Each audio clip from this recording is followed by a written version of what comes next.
My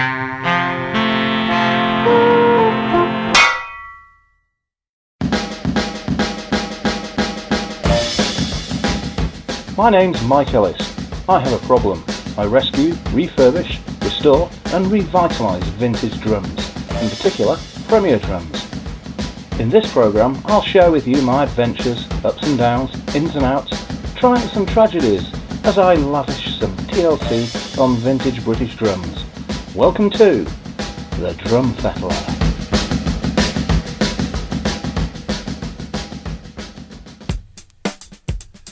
Welcome once again to the fun-filled frolics, fondling and fettling direct to you from Blenheim Towers and deepest equatorial arse end of Nowhereshire. We've got a lot on the table today. Yes, we've got the red resonator bass drum. We're also going to be going on a road trip. Yes, back out into the wild blue yonder, and that's for the Quo convention. Remember mentioning that? Well, we're off there today. That's going to be a great rocking adventure. But if you would remember, there's the still vexed issue of the 15-inch Beverley floor tom, the yellow one, because the lugs, if you will recall, was having a few problems with having to put little gobbets of foam inside. Now, I think we need to revisit that because there must be an explanation as to why the swivel nuts wouldn't stay in. Now here's the thing. Upon closer inspection of these ear lugs, I've noticed that one is a little bit different to another. Now you can see on this first one, it just looks like a regular lug inside where the swivel nut and the insert plate go. But if you look at this one, you can see there is an extra plate which shortens the distance between the slot. Now, oddly enough, when I put my swivel nut through my insert plate with the hole in the middle and put it in this one with the plate, look, it holds it in place. So, there is another variation of this lug, of which I was previously unaware. So there's now three types of this lug. There's the one with two mount holes and it's used for a bass drum. There's one with two mount holes and it's got the extra plate in it, like this one that I've just discovered but was used on toms. And then there is, which I don't think I've got, one that was used which had the top hole blanked off in order to save on screws and backwashers. It complicates things a little bit because there's no way I can fabricate a plate like this to make it work. And as you will remember, I was two lugs short on this, and I've just ordered and paid for two of my very dear friend Tristan at Dramatic, and I don't know what sort I'm going to get, so I need to get back in touch with him and see if he has got any with the plate in it.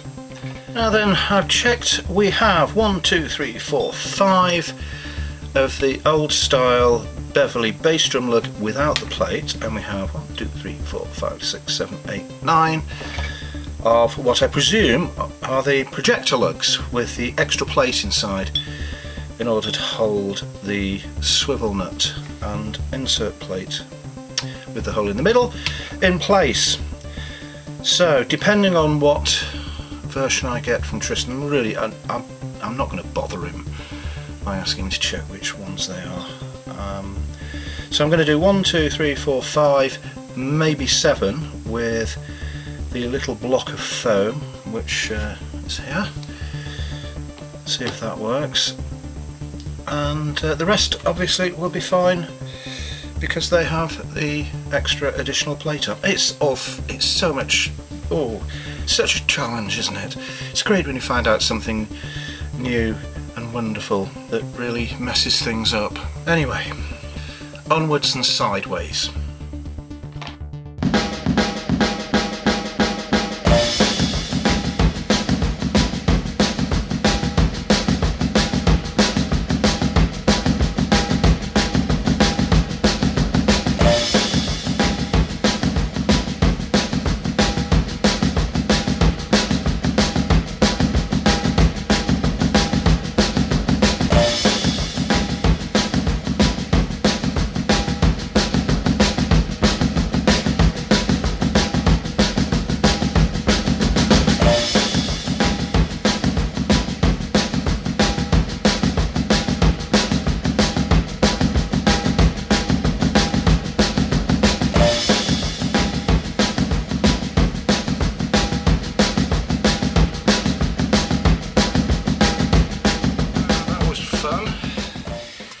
very tricky, completely rusted up bolts in there. What I've decided to do is not take out the linking panel of the inner liner. I've taken the main panel out because that is also glued in place, and I'm really worried that if I take that out, or try and take it out, I'm going to do some damage to it. So I'm going to have to clean the lugs in situ and leave that where it is because I've bottled it.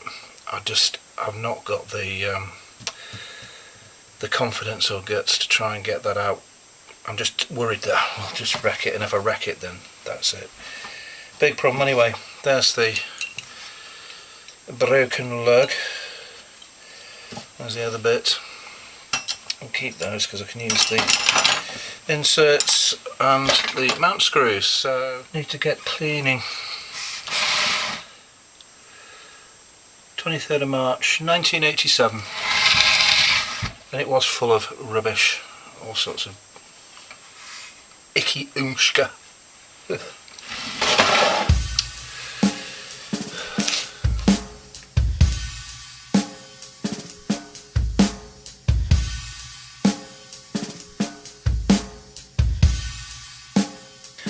I have been doing some investigative work, deep undercover, into the whole vexed issue of bass drum lugs that were used as tom lugs, and it turns out that, for example, this one is a 12520. We all know and love these, don't we? Yes, off bass drums. Brilliant.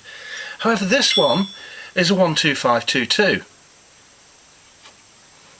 12520. 12522. Seemingly identical twins, but they're not. Obviously this one's used for floor toms, this one's used for bass drums, because this one has got the extra plate in it. So that's something to watch out for if you've got a bucket of these things at home that you've sourced from floor toms and bass drums.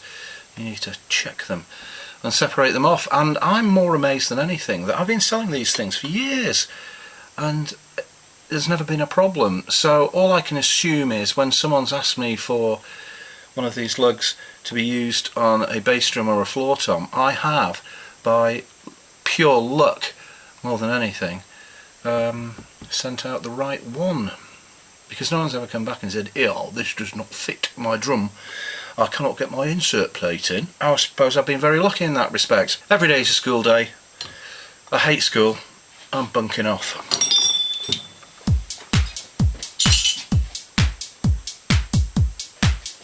Now we've sorted out the lug issue, I can actually get on with building the drum. Still got a couple to come from Dramatics, so what I'm going to do is I'm going to put on what I've got, and we'll finish the drum off when the missing two lugs arrive.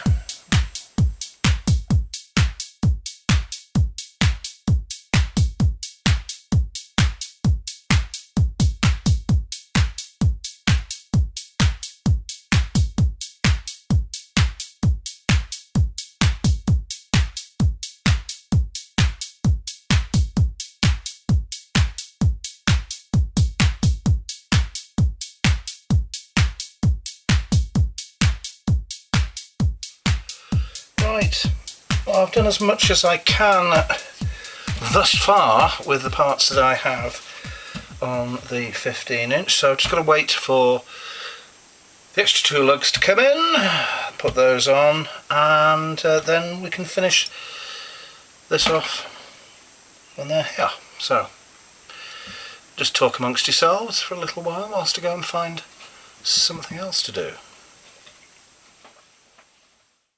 I'm thinking.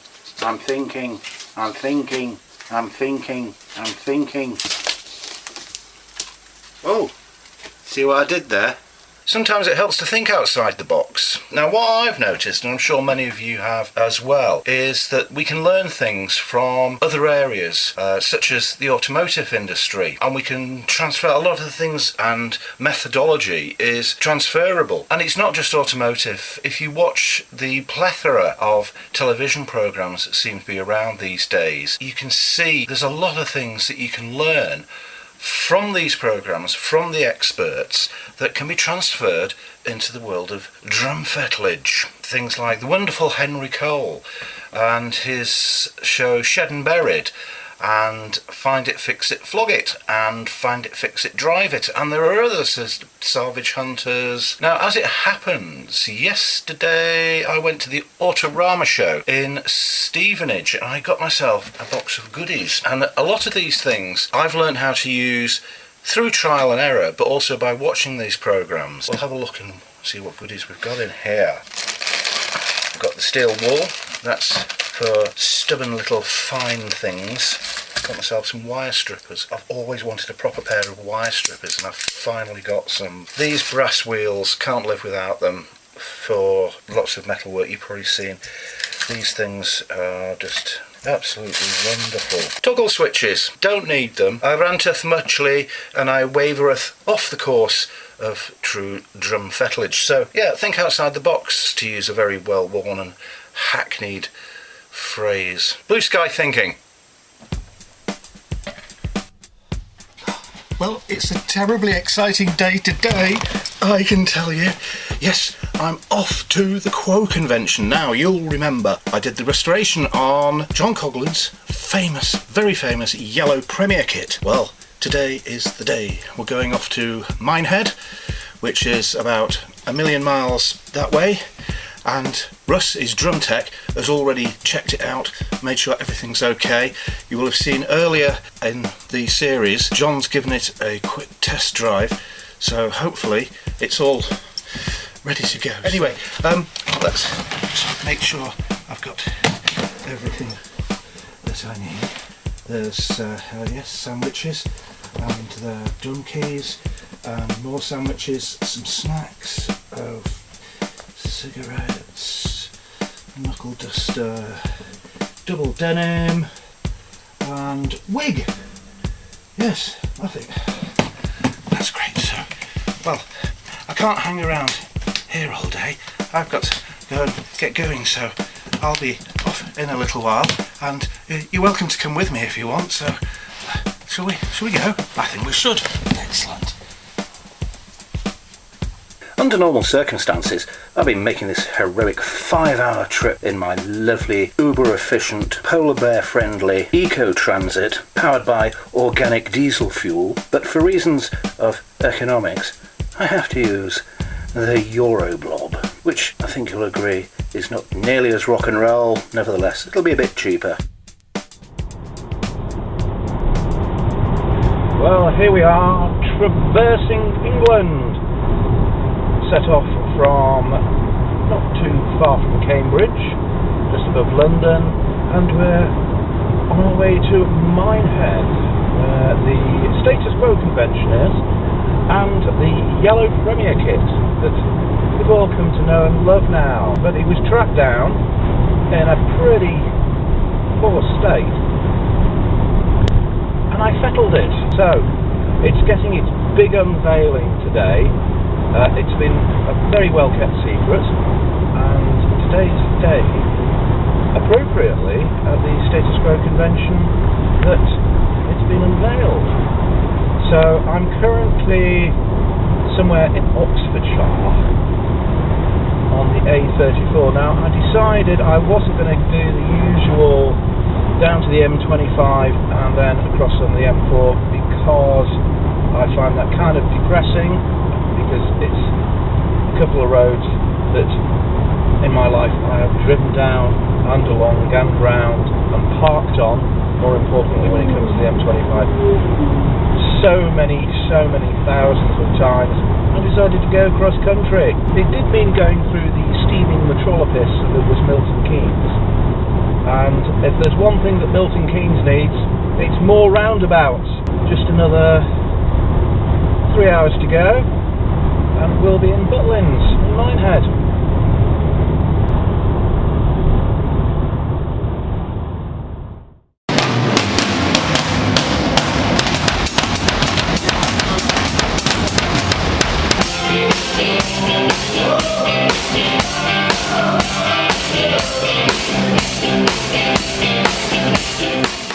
Well, as promised, the Drum Fettler has made it to the Quo convention in Minehead.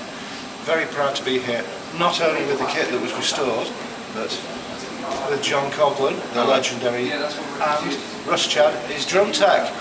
So John, I hope you're happy with the kit. I'm amazed because we did a rehearsal some time ago, and Russ brought the kit round, and I was just amazed how massive it was, the sound.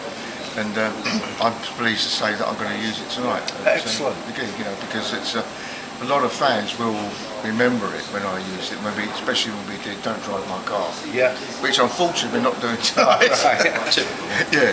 Well, I remember it very well as a young chap, and seeing it like on TV on Top of the Pops and things like that. So it is an iconic kit, and it's great to see it back. And from a personal point of view, I'm very, very proud to have been instrumental in rescuing it and putting it all back together and everything. And it was a rescue because it didn't look anything like it does now. I mean, the chrome looks great on it and the wrap, but when we acquired the kit, when I acquired the kit, it was a different colour, but it did have some distinctive features, which... it was fairly obvious that Russ's suspicions were correct that it was the kit. I reckon it definitely is, because things like this, it's only a small thing, the cymbal arm holder. This wasn't a standard issue by this time on Premier kit, so it must have been something that was asked for, a special order, because they'd stopped doing these by then. And also because it was this particular, I'm getting all nerdy and technical now, but that was a giveaway. And not to mention the sizes, because I also did a bit of research just to confirm that the 10 and the 12 were not available in Soundwave sizes in 1980, 1981. Really? So they must have made those specially for you. Because I remember when they said they were going to make a kit for me, it was quite strange that they said what colour, and I thought, I was a bit confused what colour I would choose. Yeah. And out of the blue, I just said yellow. And I remember them going, oh, not yellow. But they made it. They made it for me, and I just think it's an awesome kit, and it's so nice to be playing that kit. That's great. It looks and sounds fantastic, and I'm really pleased to see you two reunited. Yeah. Brilliant. Tonight will be the big unveiling. Yeah. So nobody's in, apart from the crew, nobody's here, so nobody knows it's actually happening at all. It's been I've really struggled to keep quiet about this. For the last 6 months has been. I just wanted to tell somebody about it, and I couldn't. I know what you mean. I was the same as well, and I thought, shall I? And I thought, no, because what will happen if it goes out? And, someone will take a picture, or not take a picture. They'll say it's going to be that kit, and that takes the magic away. So I think once is the tabs tonight? There is. So the curtains will open. And there'll be smoke and lights and everything, and intro like the old Quo days and that. And that's the first. The punters will actually see the kit unveiled when the curtains open. So it's going to be a magical time later. It really is. It's I'm going to be watching the reaction from the audience. Great. Sorry. Hello. Wonderful. Well, it's great to have been part of it, and thank you, John. Pleasure, mate. Thanks for restoring. It's brilliant. Thanks for your help. Thanks, Russ. Mike, really brilliant. Appreciate it. Good. Okay. Well, I think now is the time for a bit of rock and roll. Here we go.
Drum Fettler. Oh, yeah. Piss off.